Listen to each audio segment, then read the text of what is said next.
I would always try to stop her. I would pick her up. She would buckle her knee. She would hit me, kick me, spit on me, and the whole thing would escalate. And I just was just in tears every night going, God, I just don't know if I can go through that again tomorrow.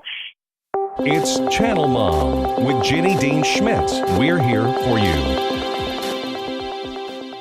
Brought to you by Pediatric Dental Group of Colorado, creating positive and rewarding dental visits for kids of all ages since 1977.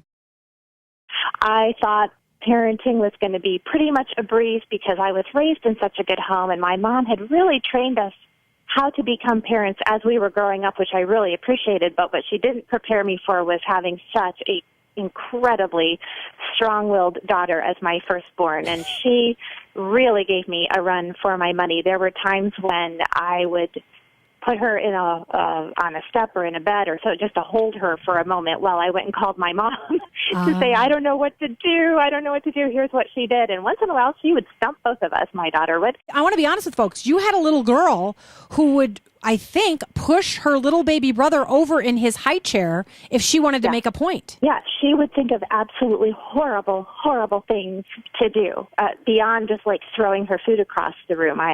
She did push her brother over in his high chair, and fortunately he was, by the grace of God, he was okay. Yeah. She would wet herself while she was sitting if I put her in a chair. When she was potty trained for years, just because you can't stop me, those types of things. So she really, really made it tough to parent her.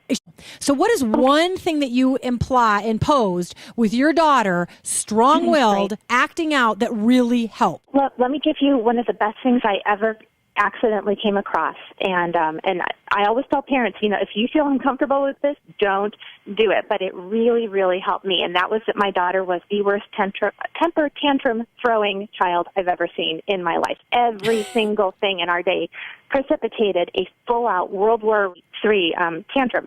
So when she was 2 years old, I would always try to stop her. I would pick her up. She would buckle her knee. She would hit me, kick me, spit on me, and the whole thing would escalate. And I just was just in tears every night going, God, I just don't know if I can go through that again tomorrow, and I don't know how to make her stop. So one day I picked her up. Matthew was a newborn. He was crying, and she was screaming, and I just thought, I don't know what I'm going to do. Yeah. And I just remember picking her up, and I walked to our garage, which was attached to the house, which was very climatized. We lived in Arizona. It was winter, but it was warm, and it was well ventilated and well lit, so don't worry. Yeah. I opened up the minivan door, and I stuffed this screaming 2-year-old into her car seat, buckled her in, and I'm not proud of this part, but I did say in her face, now nobody can hear you, and nobody cares.